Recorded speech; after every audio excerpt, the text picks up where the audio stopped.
श्रीराम श्री ब्रह्मचैतन्य गोंदवलेकर महाराज यांचे दैनंदिन प्रवचन आज 28 फेब्रुवारी। भगवंताजवळ नामाचे प्रेमच मागा। भगवंतापाशी मागणी मागताना काय मागाल? तुम्ही त्याच्याजवळ नामाचे प्रेमच मागा, दुसरे काहीही मागू नका। देवाजवळ मागणी मागताना चूक होऊ देऊ नका।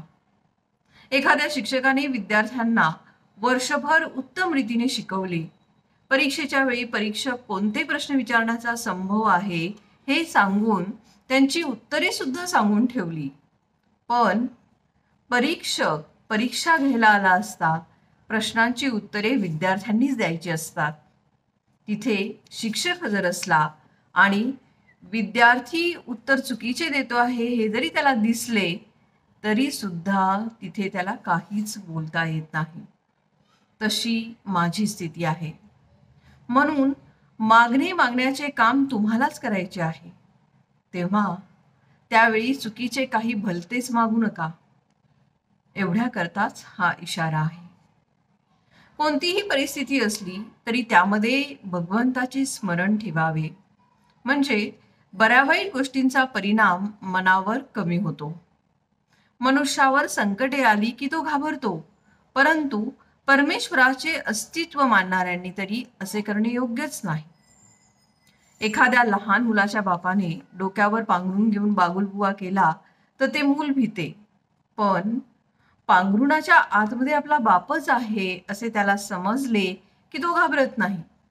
त्याप्रमाणे प्रत्येक व्यक्तीने आपल्या बाबतीत घडणाऱ्या बऱ्या वाईट गोष्टी परमेश्वराच्या किंवा आपल्या गुरुच्या इच्छेनेच होतात ही जाणीव सदैव ठेवावी, म्हणजे त्याला भीती वा दुःख वाटणारच नाही। तसेच चांगल्या गोष्टी घडल्या तरी त्याबाबत आनंदातिरेकही होणार नाही। याकरिता सदा सर्व काळ भगवंताचे चिंतन करावे। आपल्या विचाराने ठरल्याप्रमाणे झाल्याने सुखच मिळते असे नाही। काही वेळेस आपल्या विचाराच्या उलट होऊनही मागाहून तसे झाल्यानेच बरे वाटते।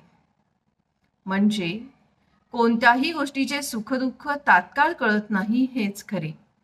म्हणून जरा वेळ थांबून सुख किंवा दुःख मानूया। कर्ज फिटताना जसा आपल्याला आनंद होतो तसा देहभोग भोगताना आपल्याला आनंद झाला पाहिजे। प्रारब्ध टाळणे म्हणजे लोकांचे कर्ज बुडवणेच होय।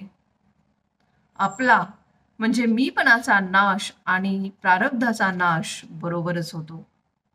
भगवंता, प्रारब्धाने आलेल्या दुःखाचा दोष तुझ्याकडे नाही।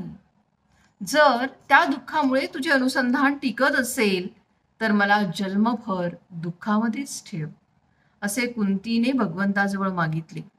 यातले मर्म ओळखून आपण वागावे आणि काहीही करून नेहमी अनुसंधानामध्ये राहण्याचा प्रयत्न करावा।